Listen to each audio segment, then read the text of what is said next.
그 다음 지적장애 영역을 한번 살펴보도록 하겠습니다. 네. 지적장애 영역은 제일 뭐 봐야 되는 게 어떤 것들이 있을까요? 지적장애가 가장 장애에서 역사가 오래되고 발달을 할 때 벌써 11차 정의가 나왔잖아요. 그래서 이 지적장애에 대한 AAIDD의 11차 정의. 네. 그리고 그 정의에서 왜 정의가 그렇게 만들어졌는지에 대한 개념이 사실 논술에 나왔었어요. 네네. 그런 부분도 봐줘야 되고, 나아가서 지적장애를 판단하는 데 있어서 가장 기준이 되는 세 가지 구성 요소가 있죠. 뭔가요? 네. 지능, 적응행동, 그리고 발달기 세 가지를 알고 있어야 될 것 같고. 네. 선생님 그 가정 5가지 외우셨어요? 가정 5가지를 정말 최선을 다해서 외웠어요. 외웠어요. 그렇죠. 네, 한번 통째로 기출이 된 적이 있었죠. 그렇죠. 네, 꼭 그래서- 보셔야 될 것 같아요. 네. 그리고 저는 또 11차 정의 되면서 네. 이전에 간제확전이라면 다 아실 거예요. 그 지원 강도에 따른 지원 유형 분류가 중요한데 이것이 뭐 중요했지만 11차 정의가 되면서 이것보다 더 중요시하는 게 있더라고요. 그 내용이 인간 기능성 모델에 근거한 다차원적 분류 방법. 그래서 이 내용도 좀 중요한 내용이죠, 그죠? 네, 그렇죠. 다차원적 분류 방법 중요하고, 그리고 선생님께서 얼마 전에 촬영해주신 영상, 장애인 등급제 폐지. 폐지되고 새로운 패러다임? 장애인 새로운 패러다임, 예. 장애인 패러다임이 생겼는데 그 영상을 되게 잘 봤어요. 제가 특수교사로서 장애인 등급제에 대해서 그리고 새로 바뀐 패러다임에 대해서 이해할 수 있는 좋은 영상이었는데 그 영상을 보다가 보니까 이런 생각이 들더라고요. 저희가 지금 예전에 아까 말씀하신 것처럼 간제학전을 더 이상 보지 않고 지원의 개념으로 넘어갔고 장애인복지법에서도 그 사람을 지원하기 위하여 점수를 산출하고 하는 부분이 있어요. 그래서 저희도 똑같이 이 시험에서 지적장애에서 지원 파트를 조금 보는 게 어떨까. 맞아요.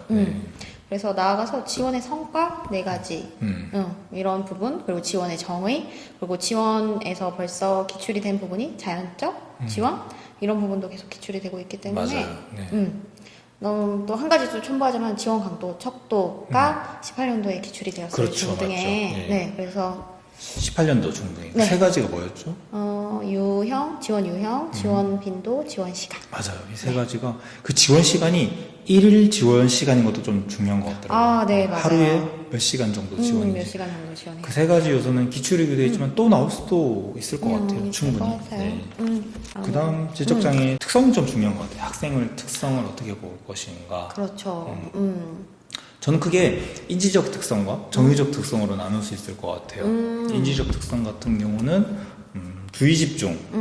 물론 주의 집중도 또 2가지로 나뉘죠. 선택적 네. 주의 집중, 주의 집중의 유지. 네. 그리고 또 일반화하는 것도 되게 중요하죠. 일반화 그 4가지 있죠. 뭐 환시행대라고 외웠던 것 같은데 환경, 시간, 대상, 행동 뭐 네. 그렇게 일반화의 그 각각 유형들도 알고 있어야 될 것 같고 네. 기억, 단기 기억, 장기 기억. 그게 실제로 뭐 장기 기억은 그런 말 하잖아요. 지적 장애나 일반 비장애나 장기 기억 용량은 똑같은데 뭐 단기 기억의 용량이 다르다. 뭐 이런 얘기들 다르다. 하는데 그러면서 거기에 따라서 이제 교사가 학생한테 가르칠 수 있는 지도 방안들이 몇 그렇죠. 가지가 있죠. 그 방안들이랑 연결해서 보시면 좀 좋을 것 같아요. 맞아요. 그게 어떻게 보면 교육학에도 나오는데 정보 처리 이론이죠. 네, 감각 등록기, 단기 기억. 단기 기억이 쇼텀 메모리인데 이게 워킹 메모리랑 연결이 작동기억. 돼가지고 장기 기억으로 가고 장기 기억에서 단기 기억으로 이렇게 인출해내는 내용. 네. 이건 저희 수험생들한테 좀 되게 해당이 되고 이 정보 처리 이론도 좀 눈여겨보시면 좋을 거고 이건 교육학에서도 충분히 나올 수 있는 것 같아요. 네, 교육학에서도 충분히 나올 수 있는 이론이라서 네. 많이 좀 보셨으면 좋겠어요. 네. 그리고 정의적 특성. 대표적인 게 뭐가 있을까요? 정의적 특성에서 가장 많이 기출되는 키워드는 아무래도 학습된 무기력이에요. 맞습니다. 학습된 무기력. 네. 학습된 무기력과 비교해야 되는 키워드가 하나 있죠. 낮은 효과성 동기. 맞아요. 두 개를 비교하셔야 될 것 같고. 비교하고 그리고 이제 뭐 통제속에 따른 분류 그리고 긍정적 반응 경향성 또는 뭐 외부 지향성 이런 것에 대해서 정의에서 키워드, 인지적으로 도움을 요구하는 것인지 아니면 사회적 강화를 요구하는 것인지 이렇게 키워드를 비교하면서 암기를 하시면 어떠한 예시가 나왔을 때에도 정확하게 캐치를 해서 잘 이해하실 수 있을 거라고 생각이 들어요. 예, 선생님 말씀하신 것 중에 외부 지향성과 네. 저는 외적 통제소가 조금 헷갈려서 나름대로 외운 공식이 있어요. 오. 외적 통제소 같은 경우는 외부 탓을 한다라고 생각했어요. 외적 통제소. 그러니까 이응 티읕 해서 외부 탓. 그래서 남 탓을 하는 거예요. 내가 어떤 과제를 하는 데 있어서 성공과 실패의 탓을 나한테 두는 게 아니라 외부 탓을 하는 거죠. 그러다 보면 네. 외적 힘에 의해서 내가 성공하고 외적 힘에 의해서 내가 실패한다고 생각하기 때문에 더 이상 뭐 자발적으로 뭔가를 하지 않는 그런 문제로 이어진다고 생각되고요. 네. 그 외부 지향성 역시 네. 외부 지향성이니까 이응과 지읒을 뺀다면 의지. 네. 그러니까 남한테 의지한다는 거예요, 이것도 역시. 그래서 이것도 스스로 내가 하겠다는 힘을 가지고 하겠다는 게 아니라 남한테 의지한다는 거죠. 선생님 해주세요. 모르겠어요. 선생님, 엄마, 아빠 해주세요. 뭐 이런 식으로 하는 게 외부 지향성 같아요. 이렇게 외웠던 게 처음엔 내부 지향성인가? 맥적 통제소인가? 이렇게 헷갈리다 보니까 이렇게 나름대로 공식을 외웠는데 여러분들 이미 잘 하고 있을 거라고 생각이 됩니다. 자, 그 다음 지적장애 또 중요한 내용 뭐가 있을까요? 지적장애는 저희가 교육을 학교에서 가장 많이 만나는 학생들이 사실 지적장애잖아요. 이런 친구들을 위해서 교육과정 구성의 원리. 교육과정 구성의 원리. 네, 저희가 너무 중요하죠. 개별화 교육 계획을 수립할 때에도 네. 어떠한 기준으로 해야 할 것인가. 맞아요. 네. 각각을 한번 언급해 보면 최소 위험 가정의 기준은 어떤 내용이죠? 최소 위험 가정 기준은 저희가 이 학생이 아무리 지적장애가 있음에도 불구하고 이 학생의 성취를 저희가 한계를 짓지 말고 맞아요. 최선의 시도를 통해서 이 학생이 최고의 교육적 성취를 이룰 수 있도록 지도해라. 이런 의미로 저는 받아들이고 공부했어요. 그렇죠. 배우지 못한다고 증명된 게 아니라는 거죠. 아, 네, 중요한 키워드예요. 배우지 못한다고 증명된 것도 아닌데, 에이, 지적장애 있으니까 이건 가르치지 말자. 이게 아니라, 다 가르치자. 최선을 다해서. 최선을 다해서 가르치자. 그러면 다음으로, 중요한 게 영수준의 추측. 예. 이게 되게 중요한 개념이더라고요. 여기서 이 0이 제로더라고요, 제로. 뭐가 제로냐? 지적장애 학생들이 일반화를 할 수 있는 능력이 제로다라고 보더라고요. 지적장애 학생들에게 가르치면 이 아이들이 다 일반화 할 거라는 생각을 하지 마라는 내용인 것 같더라고요. 뭐 다시 말해서 교사는 지적장애 학생들이 일반화를 할 수 있도록 남다른 노력을 해야 된다. 좀 스페셜한 교육을 제공해야 된다라고 하는데 이 스페셜한 교육이 두 가지가 지역사회 중심 교수랑 기능적 교육 과정이라고 강론에 언급이 되어 있더라고요. 네, 네. 중요한 키워드네요. 네. 그 다음 나오는 게 자기 결정의 증진, 자기 결정을 증진할 수 있도록 해야 된다랑 연령에 적절한 교육 과정. 그리고 또 마지막이 뭐죠? 궁극적 기능성의 기준. 맞아요. 궁극적 기능성의 기준. 궁극적으로 이 학생이 살아가는 미래 사회에서 기능할 수 있어야 한다. 네, 그렇죠. 지적장애에서 또 중요한 내용이 뭐가 있을까요? 지적장애에서 중요한 내용 아까 얘기하셨던 것처럼 기능적 생활중심 교육 과정. 맞아요. 이거 정말 중요한 것 같아요. 네. 그렇죠. 기능적 생활중심 교육 과정은 기능적 기술을 지도해야겠죠. 맞아요. 기능적 기술을 지도함에 있어서 기능적 기술이 어떤 게 기능적 기술인지 그거를 정하는 타당도가 이게 이번 년에도 나왔지 않나요? 네, 언급된 걸로 그렇죠. 알고 있어요. 네, 경험적 타당도. 문제로 나왔어요. 맞아요. 중등에 경험적 타당도, 사회적 타당도, 사회적 타당도 안에 주관적 평가와 사회적 비교 요게 나왔던 것 같아요. 이 각각의 개념들을 꼭 알고 있으셔야 될 것 같습니다. 네, 저는 그 안에 또 생태학적 목록과 네. 지역사회 중심 교수. 중요적 생활 중심 교육 과정의 내용을 선정하는 게 생태학적 목록인 것 같고 이 생태학적 목록으로 정해졌던 이 내용을 가르치는 방법이 지역사회 중심 교수라고 네, 맞습니다. 저는 이해를 했거든요. 예. 생태학적 목록은 뭐 어떤 내용을 봐야 될까요? 이 내용들은 선생님이 좋아하시는 정의 보고 당연히 보셔야 될 것 같고. 네, 생태학적 목록에 단계가 있지 아, 않나요? 맞아요. 단계. 예, 단계가 굉장히 한 번 나왔던 것 같아요. 이것도 역시. 지역사회 중심 교수는 지역사회 중심 교수, 지역사회 참조 교수, 네. 지역사회 모의 교수 네. 이렇게 나오는데 이것들에 대한 각가지 예시를 스스로 한번 상황별로 만들어 볼 수 있게 연습하는 게 요즘 트렌드랑 잘 맞는 공부 방법이 아닌가 싶고 맞아요. 이게 지금 18년도에 중등에 출제가 되었어요. 예전에는 항상 중심 교수, 지역사회 중심 교수, 마지막 단계인 지역사회 중심 교수만 기출이 되었다면 2018년도에는 모의 수업과 참조 교수가 맞아요. 네, 기출이 되었기 때문에 이 세 개를 예시까지 좀 잘 포함해서 보는 게 중요할 것 같고 19년도에 한 해 쉬었잖아요. 네. 그러면 올해 그럴 수도 봐야 있을 할 것 같네요. 중요성이 조금 높아지고 있죠. 꼭 보셔야 될 것 같아요. 그리고 지역사회 시뮬레이션 모의 수업이 꼭 필요한 경우가 몇 가지 있던데, 네. 그게 좀 중요한 것 중요한 같아요. 포인트 잘 짚어주신 네. 것 같아요. 중요한 것 같더라고요. 그러니까 계속 반복하기 어렵고 실제 지역사회 갔을 때 비용도 많이 발생할 수도 있고, 위험. 맞아요, 위험. 뭐 화재 대피 훈련 이런 것들을 실제로 불을 지르고 할 수는 없으니까요. 네. 네. 이런 내용들 여러분들이 꼭 알고 있으시면 문제에서 한 가지 쓰라고는 안 하더라고요, 그죠? 뭐 두 가지, 세 가지 쓰라고 할 때 하나가 잘 생각이 안 나는데 이런 것들 미리 좀 생각하셔가지고 쓸 수 있으면 좋을 것 같습니다. 저는 여기 포함해서 일반사례 교수법. 네, 일반사례 네. 교수법. 일반사례 교수법이 14년도에 유초에 나왔고 그리고 15년도에 중등에 나왔고 18년도에 유치원에 나왔어요. 근데 이 일반사례 중심 교수의 단계, 단계 네, 맞아요. 단계 속에서 어떤 활동을 하고 그 활동을 왜 어떤 기준으로 선택을 해야 되는지 기준도 나와 있어요.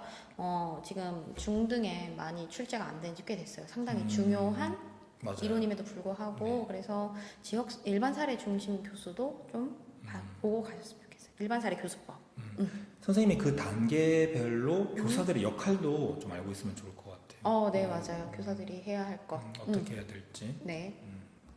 그 다음 지적장애 포인트는 어떤 게 있을까요? 또? 지적장애에서 아까 정의적 특성에서 외부 지향성과 같은 문제가 나타났을 때 가장 궁극적으로 문제가 되는 게 뭐냐면 학생들이 자기결정에 어려움을 가지고 있어요. 자기결정. 그렇죠. 네.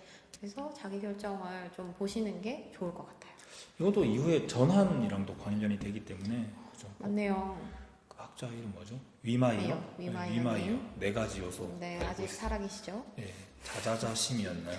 네. 내용? 그렇게 외우시면 안 돼요. 그렇게 외우면 예.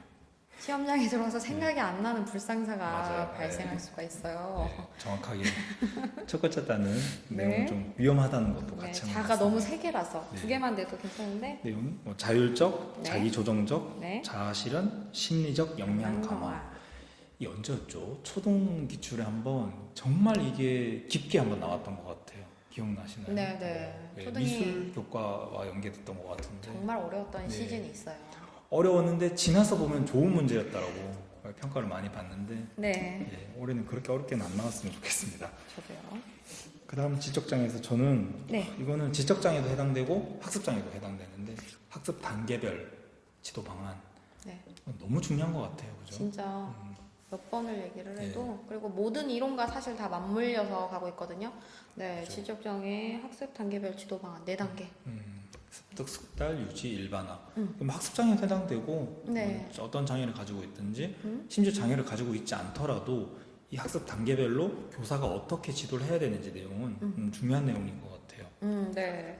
습득 단계에서는 우선 오류를 줄여주는 게 중요하잖아요. 네. 그래서 정확하게 피드백해주고 오류를 수정해주고 빈번하게 교수 기회를 제공하는 게 중요한 것 같고 숙달 단계는 어떻죠? 숙달 단계에서는 시간이 정해진 연습을 그렇죠. 시간이 실시하고 정해져갖고 그리고 피드백을 제시해야죠. 피드백을 정확도도 주지만 속도에도 숙달할 수 있도록 해주고 속도 중요한 키워드예요. 예, 속도. 속도 그리고 교사 참여는 늘려야 될까요? 줄여야 될까요? 숙달부터는 숙달부터 이제 줄이기 시작해요. 줄여야 될 것 같아요. 그렇죠. 이제 교사가 점점 학생에게 학습의 책임을 좀 이양하는 게 시작돼야 될 것 같아요. 네.